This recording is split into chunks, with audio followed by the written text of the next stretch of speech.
The need for creed.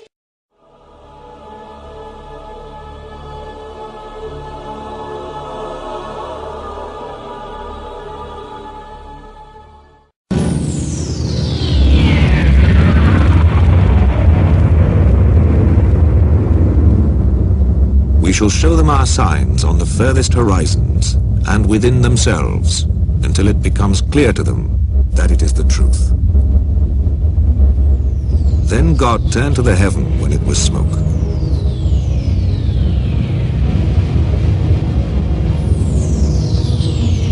Do not the unbelievers see that the heavens and the earth were joined together? Then we split them apart into many pieces.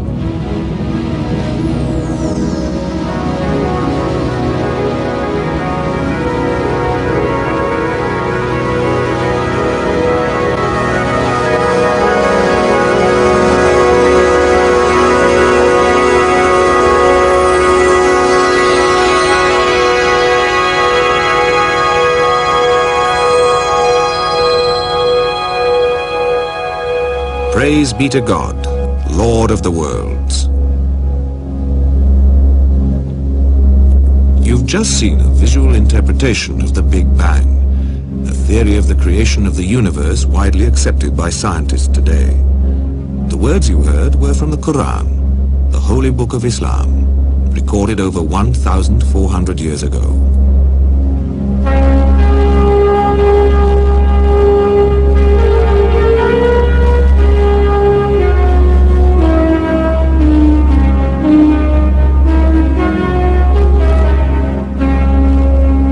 The Quran is the heart and soul of Islam. Muslims believe it to be the wisdom of God, revealed for all mankind through his Prophet Muhammad. It would seem to make no sense to look for factual scientific information in a book that primarily offers spiritual and social guidance through revelation. Yet within the Quran are many verses containing descriptions of the physical world that are remarkably similar to those of modern science. These verses span a wide range of subjects, from the vast workings of the universe to minute details of life on earth. Do not the unbelievers see that the heavens and earth were joined together? Then we split them into many pieces, and we got every living thing out of water. Surah Al-Anbiya, verse 30. It is in the way the Quran approaches knowledge that it differs so much from modern science. The scientific approach is to isolate and analyze the specific, whilst the Quranic revelation always refers to the specific in relation to and as part of the whole pattern of creation. Today, science can explain many of the complex interactions which maintain the cycle of life on our planet. It's well understood how insects, animals and wind carry pollen from the stamens of one plant to the ovules of another.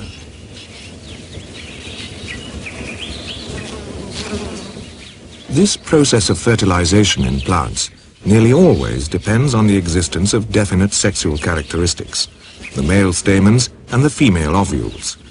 Common knowledge today, but at the time of the Quranic revelation, such detailed information was not widely known.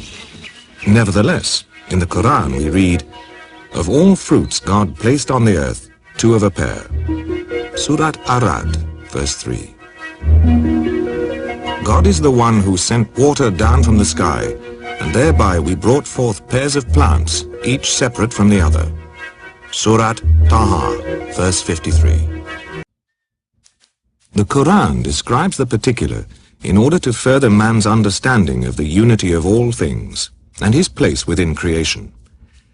In the light of this, we should perhaps expect to discover that any detailed observation made in the Quran should accord with modern scientific facts. It was the discovery of this relationship within his own field that led Dr. Maurice Bucaille to make a scientific study of the Quran. As a medical doctor, particularly attracted to natural sciences and physiology, I must confess that in 1972, when I read the Quran in the original text for the first time, these data concerning man were those which impressed me most. And in view of the state of knowledge in Prophet Muhammad's day, it is inconceivable that many of the statements in the Quran which are connected with science could have been the work of any man. This film is based on the research made by Dr. Bukai and published in 2 books, The Bible, the Quran and Science, and What is the Origin of Man? Dr. Bukai's initial interest developed into a general study of all the scientific references in the Quran. He realized that to fully understand these references, he had to develop a grasp of many specialized scientific disciplines. As his study progressed, he found that every description of the material world in the Quran correlated with established scientific facts. It is therefore perfectly legitimate not only to regard the Quran as the expression of revelation, but also to award it a very special place on account of the guarantee of authenticity it provides and the presence in it of reflection which, when studied today, appear as a challenge to human explanation. How is it possible for a book recorded in the 7th century to preempt so much of today's hard-earned scientific information? To understand this, we need to look at the nature of the Quranic revelation and examine its authenticity. Mecca, in the Arabian Peninsula, is the center of the Muslim world. Mecca has always been a holy place and was a center of pilgrimage long before the time of the Prophet Muhammad.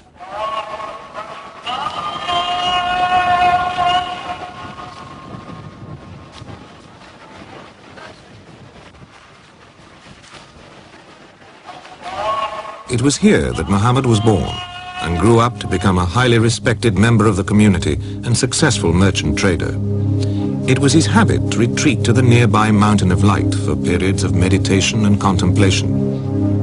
In the cave of Hira, at the age of 42, he received his first revelation on the 6th of August in the year 610. Read, "In the name of your Lord who created man from something which clings." Read, "Your Lord is the most noble, who taught by the pen, who taught man what he did not know." Surat Al-Alaq, verses 1 to 5. The revelations continued over a period of more than 20 years, up to the death of the Prophet in the year 632. The Prophet, being unable to read or write, called upon his literate companions and dictated to them, and so supervised the transcription and proper recording of the revelations. These fragments were later assembled as the Quran. Altogether, there are 114 surahs, or chapters, composed of more than 6,000 verses. Within 15 years of the Prophet's death, a final Quran had been compiled and authenticated by the Prophet's companions, who had been present with him throughout the revelations. This was achieved during the Caliphate of Uthman, at the town of Medina, where the Prophet is buried. When Muhammad brought his message to Mecca, many of the people turned against him, and he was forced to flee with his followers. In Medina, he was given refuge, and it was here that the first Muslim community was founded and Islam developed its social form. From that time, the Quran has never changed, and the original meaning of the words has been preserved. The same Quran, word for word, and in its original language, Arabic, is used today across the Muslim world from Morocco to Malaysia.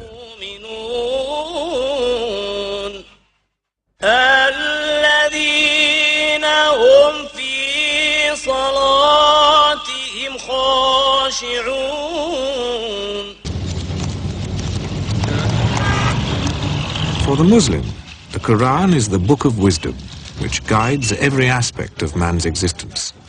Not only the individual's inner spiritual development, but also his outward behavior and the social life of the community. The form which governs all Islamic life is apparent in both the complex urban society of a city like Lahore in Pakistan and in the traditional village community.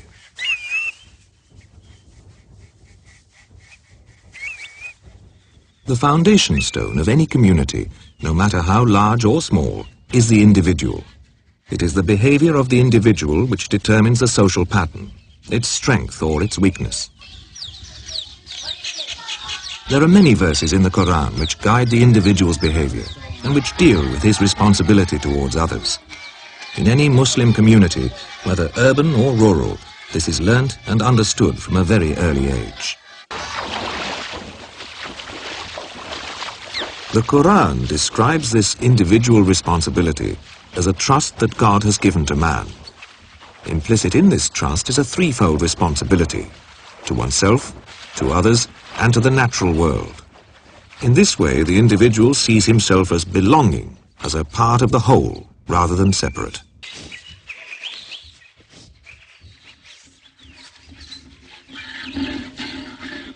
Through the reading of the Quran, even the most routine aspects of daily life are given meaning. The Quran was revealed 600 years before a Muslim scientist, Ibn Nafis, discovered the circulation of blood, and 1,000 years before William Harvey brought this understanding to Western science. Yet the process of digestion and the distribution of nutrients through the blood to the different organs and glands is described in this verse. Truly, in the cattle there is a lesson for you. We give you to drink from what is inside their bodies, coming from a conjunction between the contents of the intestine and the blood, a milk pure and pleasant to drink. Surat Al-Nahl, verse 66.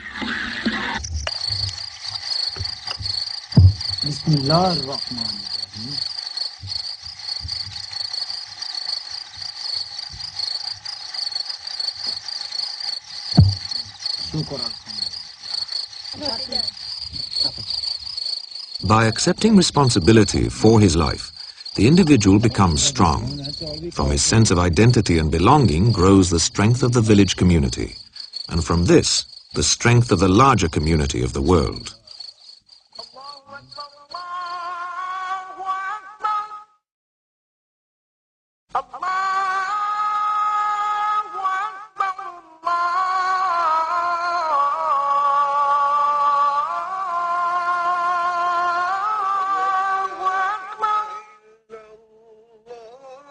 أشهد أن لا إله إلا الله.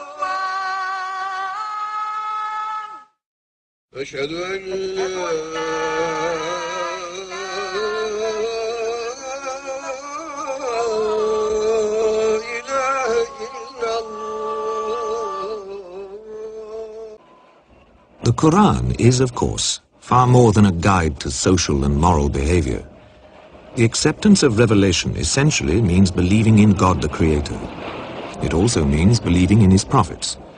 For the Quran is quite literally regarded as the word of God. It's well known that a Muslim prays 5 times a day, but less often understood that his prayer shouldn't end as he leaves the mosque, but should be carried with him, coloring the awareness with which he undertakes all his daily activities, no matter how mundane they might appear to be.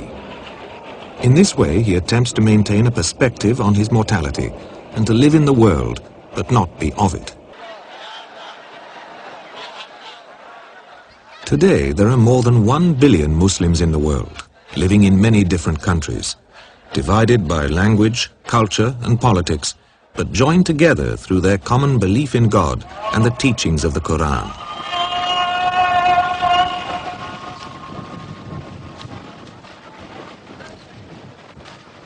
And this in an age when many people, particularly in the West, feel that scientific progress has cast irrefutable doubt on the value of spiritual teachings. Islam itself has never considered that there is any real contradiction between science and religion. The late Professor Ismail Farouqi was a highly respected authority on Islamic studies. To be a Muslim is to be a scientist, because you cannot be a Muslim if you do not fulfill the terms of the Khilafah. And the terms of the Khilafah are that you deal with nature, that you transform nature. Nature within you, and nature in other human beings, and nature outside, the trees, the mountains, the rivers, and everything. The whole of creation. So you've got to study nature in order to know its laws, its secrets, as it were, in order to deal with it and transform it. Also, another reason, nature is the creation of God. And God subhanahu wa ta'ala, Allah subhanahu wa ta'ala has planted in nature His sunan, His patterns. And therefore, to discover the patterns of nature is to discover the sunan of Allah, and therefore to glorify Allah. And so there are these two reasons why every Muslim must be a scientist. And this is why the Muslims have done wonders in science. Therefore, the Muslim goes to nature not because nature is an enemy, like, for instance, the Greeks did. The Muslim goes to study nature not because there is a jinni in nature which he is trying to master or to subdue. Not at all. The Muslim goes to nature because nature is a gift from Allah, which Allah has made musakhar, that is to say, subservient to man, in order that man may live and may fulfill the commandments of Allah. By observing nature, man has always learnt to adapt it to his needs. Ancient irrigation systems are a perfect example of man turning observation into practical knowledge. It isn't necessary to have a scientist's understanding of nature to develop such basic technology.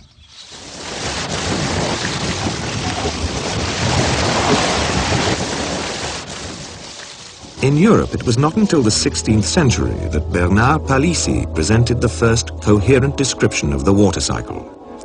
He described how water evaporates from the oceans and cools to form clouds.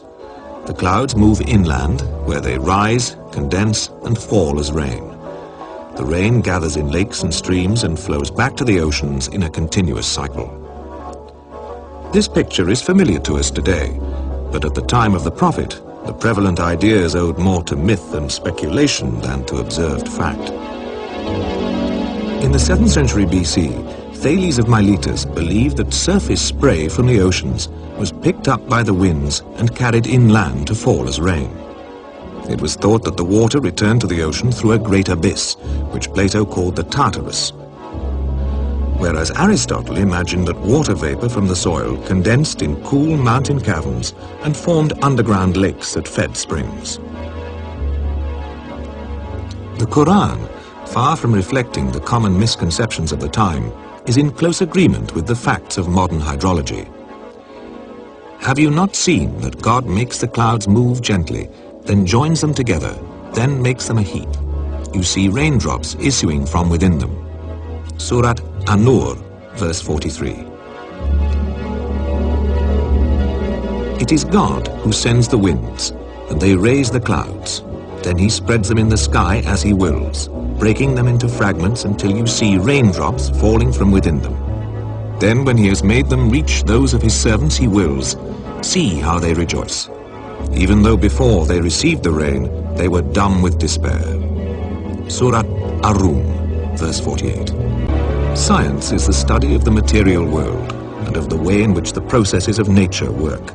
Spiritual teachings, as in the Quranic revelation, present an overview. Have you not seen that God sent water down from the sky and led it through sources in the ground? Then he caused sown fields of different colors to grow. Surat Az-Zumar, verse 21. And among his signs, he shows you the lightning by way both of fear and hope. And he sends down rain from the sky, and with it gives life to the earth after it is dead. Truly in that are signs for those who are wise. Surat Ar-Rum, verse 24.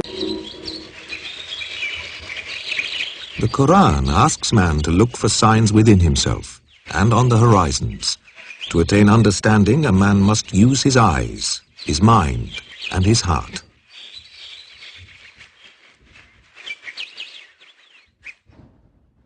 Any path of knowledge demands an act of faith, but not, as it is commonly misunderstood, blind faith. True seekers of knowledge expect their ideas and their faith in those ideas to be continually tested.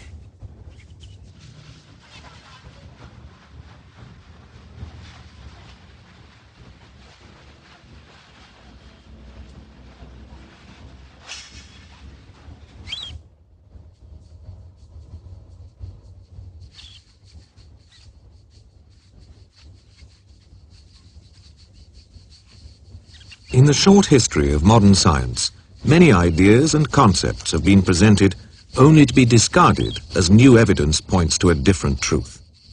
Nevertheless, there are many scientific discoveries that can be said to be undisputed facts. The fact that the sun is a direct source of light and the moon, having no light of its own, merely a reflective body, is common knowledge today and accepted without question. 1400 years ago, such specific details were not commonly known. Yet in the Quran, moonlight is described as munir, a word meaning to borrow or to reflect.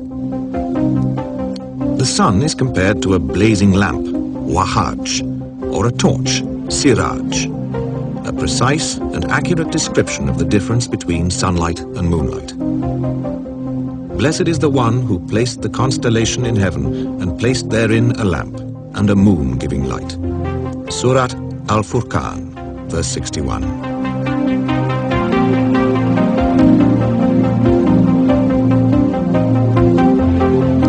For a long time, European philosophers and scientists believed that the Earth stood still at the center of the universe, and every other planetary body, including the sun, moved around it. In the West, this theory of geocentrism went unchallenged from the time of Ptolemy in the 2nd century BC right through until the 16th century, when Copernicus asserted that it is the Earth which moves around the sun.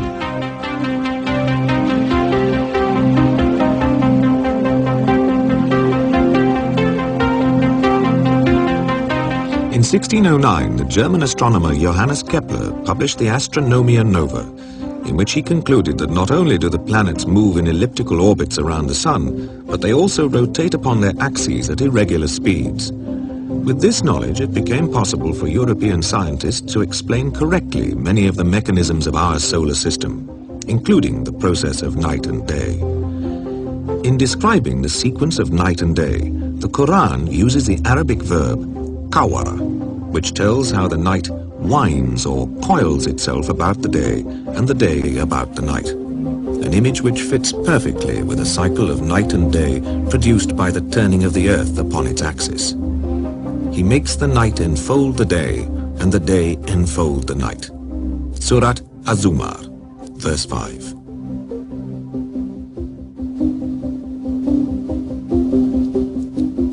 It is he who created the night and day and the sun and moon, all the celestial bodies traveling in an orbit, each with its own motion. Surat Al-Anbiya, verse 33.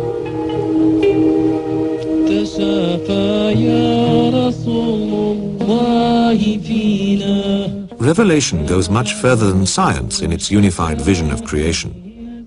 Yet those aspects of it which specifically describe the material world agree with established scientific fact. Also, there is no observation in the Quran which is contradicted by scientific fact.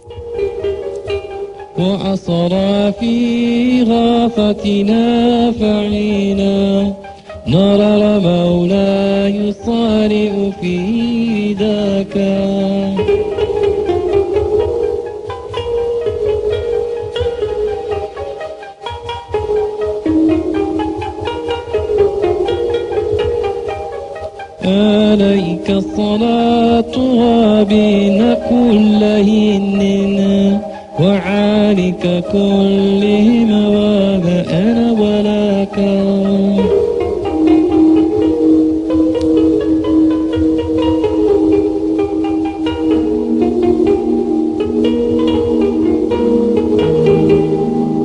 عليك صلاة ربنا كلهن وآلك كلهم وما أنا ولا كان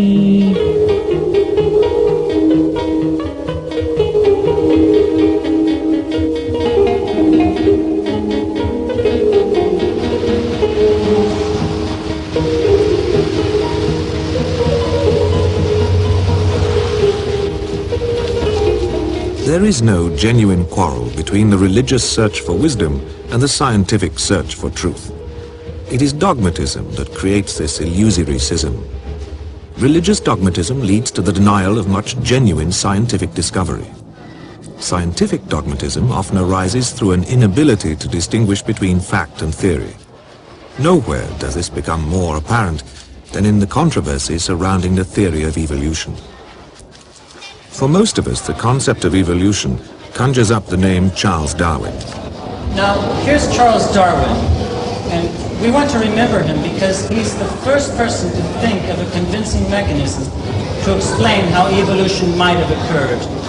He called this mechanism natural selection, and he described it in his book.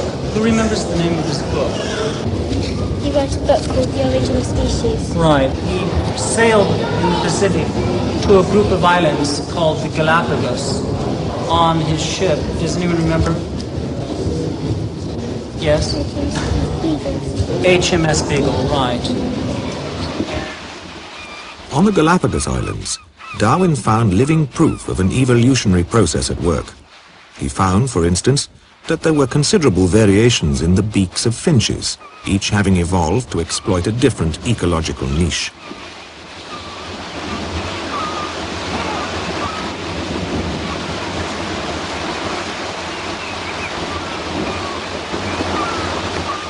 But the variations all occurred within the same species. Darwin was unable to find any evidence to support his theory that one species could evolve into another. He expressed his misgivings in a letter written to Thomas Thornton in 1861. But I believe in natural selection, not because I can prove in any single case that it has changed one species into another, but because it groups and explains well, as it seems to me, a host of facts in classification, embryology, morphology, rudimentary organs, geological succession and distribution. Some apes. Which one is the apiest? Despite his misgivings, Darwin's work had such a powerful impact that it has colored most scientific research on the subject since. The popular image of evolution, that mankind evolved from apes, has been so widely embraced that it is now taught as being fact rather than theory.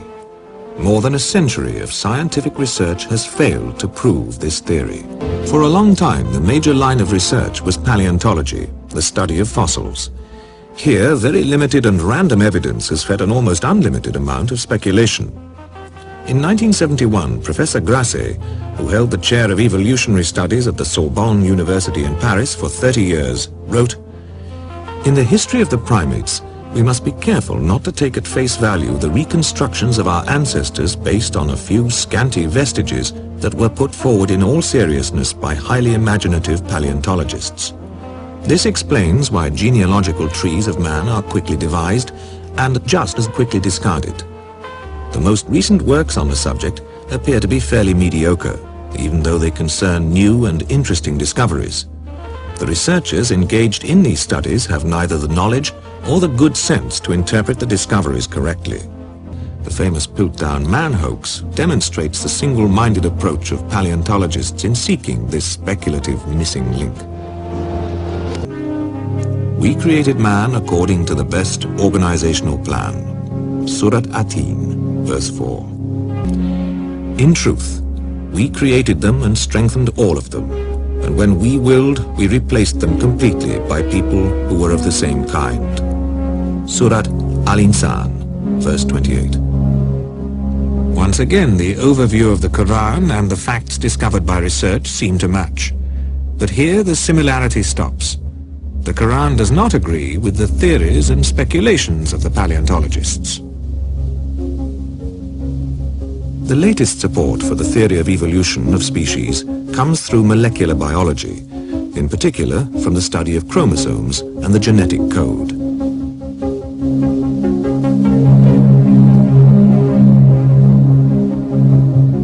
In multicelled organisms, the complete genetic code is contained within the nucleus of each and every cell in the body. An individual inherits exact copies of genes from the parents, so passing on information from one generation to another. The only way a gene can change is through mutation during the duplication process. Geneticists have shown how this process of mutation can account for major physical changes within a short time span. But this is far from proving that one species can evolve into another, and it's even further from providing a complete explanation for the myriad life forms on this planet.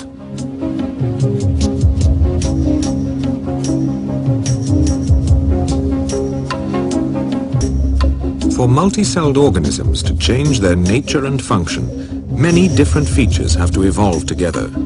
This needs fantastically complex genetic coordination. To attribute such coordination to random or chance mutation is a severe stretch of the imagination.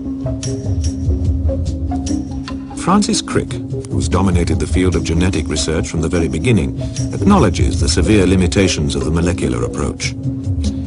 In one way, you could say all the genetic and molecular biological work of the last 60 years could be considered as a long interlude. Now that program has been completed, we have come full circle, back to the problems left behind unsolved. How does a wounded organism regenerate to exactly the same structure it had before? How does the egg form the organism? Almost nothing is known of the way genes communicate, cooperate, and organize themselves to develop a complex organism like man. An attempt to explain life solely in terms of random molecular mechanisms is too simplistic. It fails to deal with the fundamental questions behind the process of creation. We created you, and thereupon we fashioned you. Thereupon we told the angels, bow down to Adam. Surat Al-Araf, verse 11.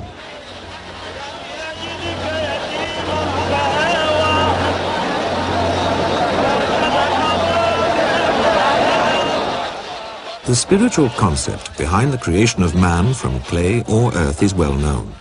Science has shown how there is also a physical reality in this statement. The chemical components which form the human body are present to a greater or lesser quantity in the ground. God is the one who created you, then fashioned you harmoniously and in due proportion. Into whatever form He willed, He made you out of components. Surat Al-Infitar, verses 7 and 8. The creation of mankind as a species can be seen in microcosm with the creation of each individual human being. The Quranic verses dealing with the fertilization and development of the human embryo are stunning in their clarity and precision. What you're seeing is the actual journey of the male sperm to the egg, photographed inside the body for the first time. God fashioned the two of a pair, the male and the female, from a small quantity of sperm when it is poured out. Surat An-Najm, verses 45 and 46. Then we placed man as a small quantity of sperm in a safe lodging, firmly established. Surat Al-Mu'minun, verse 13.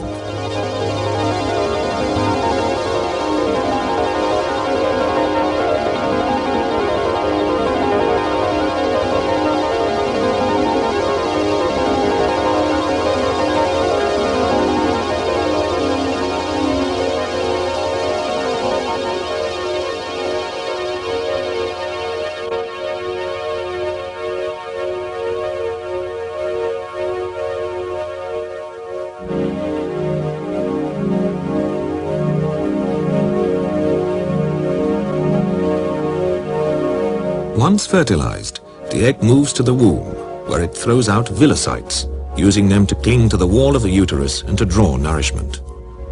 Read, "In the name of your Lord who fashioned man from something which clings." Surat Al-Alaq, verses 1 and 2. We fashioned the thing which clings into a chewed lump of flesh, and we fashioned the chewed lump of flesh into bones, and we clothed the bones with intact flesh. Surat Al-Mu'minun, verse 14. As the embryo grows, it passes through stages where many of its parts are out of proportion. We fashioned you into something which clings, into a lump of flesh in proportion and out of proportion. Surat Al-Hajj, verse 5.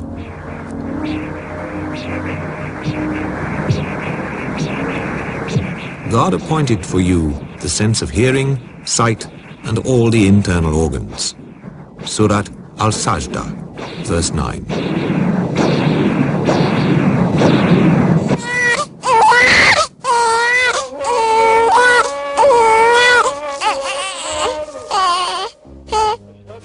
Today, we are born into an age of great scientific accomplishment. We've learnt about many of nature's infinitely complex mechanisms. When we think about the remarkable organization presiding over the birth and maintenance of life, it becomes less and less possible to consider it as the result of chance. As scientists delve deeper into cellular and subatomic worlds and outwards into mysteries of the universe, they reach new and baffling frontiers of knowledge. The classical mechanistic view of life ceases to work, and scientists are confronted with questions that have traditionally been seen as belonging to the realm of spiritual and religious belief. It is certain that science, being a relative form of knowledge, will never be able to answer these questions. O assembly of jinns and men, if you can penetrate regions of the heavens and the earth, then penetrate them. You will never penetrate them, save with a power. Surat Ar-Rahman, verse 33. The realization that life can only be truly understood in terms of its interrelatedness and interdependence is the starting point of all religious and spiritual knowledge. The Quranic revelation is the most recent in a long tradition of revealed wisdom. It presents an overview within which all other ways of seeking knowledge, including science, can be guided towards a fuller, more complete understanding. The world is already seeing and suffering from the consequences of the lack of this unified vision. Praise be to God, Lord of the worlds. You've just seen a visual interpretation of the Big Bang, a theory of the creation of the universe widely accepted by scientists today. The words you heard were from the Quran, the holy book of Islam, recorded over 1,400 years ago.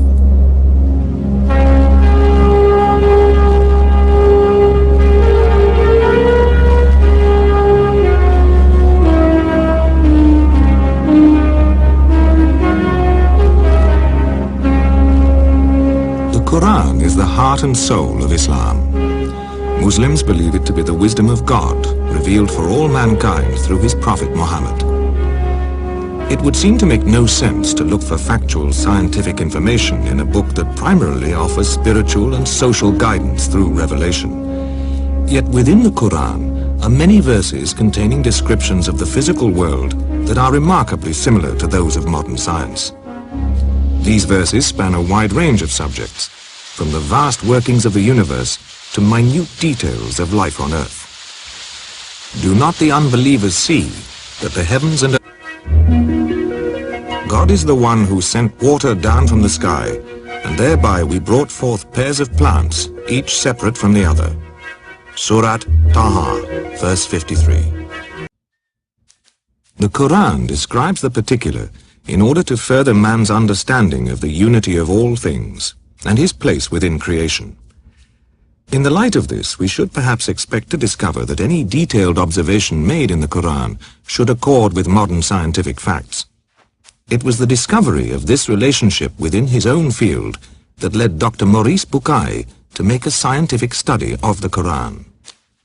As a medical doctor, particularly attracted to natural sciences and physiology, I must confess that in 1972, when I read the Quran in the original text for the first time, these data concerning man were those which impressed me most.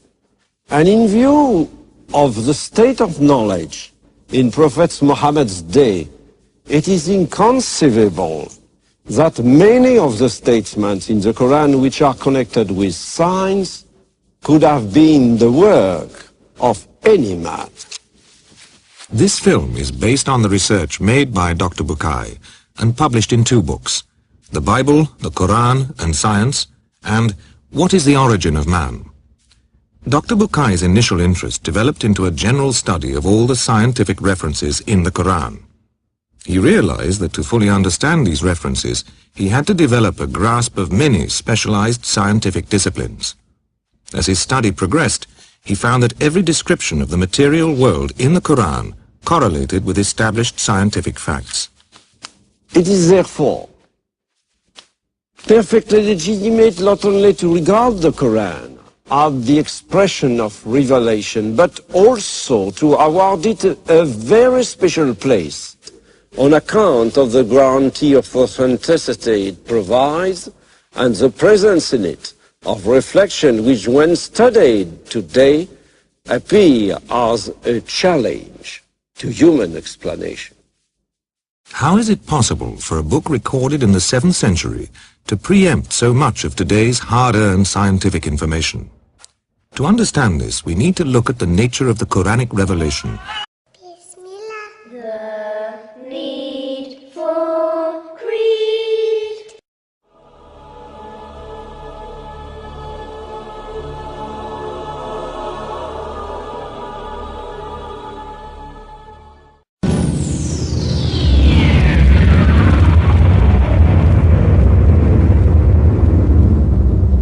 We shall show them our signs on the furthest horizons and within themselves until it becomes clear to them that it is the truth. Then God turned to the heaven when it was smoke.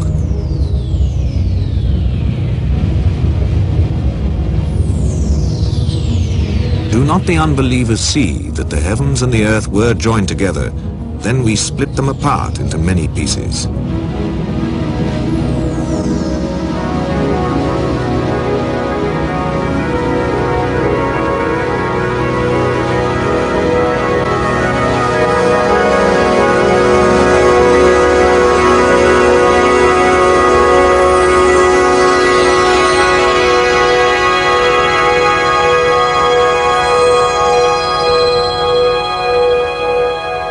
Earth were joined together.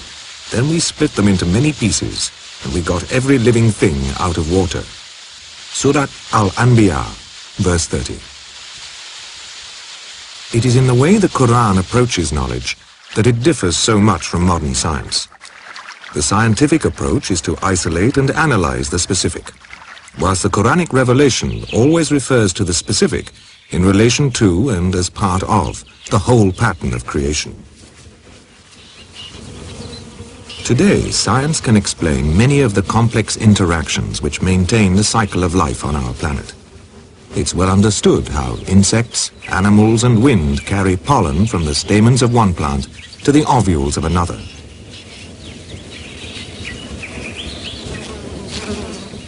This process of fertilization in plants nearly always depends on the existence of definite sexual characteristics, the male stamens and the female ovules. Common knowledge today, but at the time of the Quranic revelation, such detailed information was not widely known. Nevertheless, in the Quran we read, "Of all fruits God placed on the earth, two of a pair." Surat Arad, verse 3.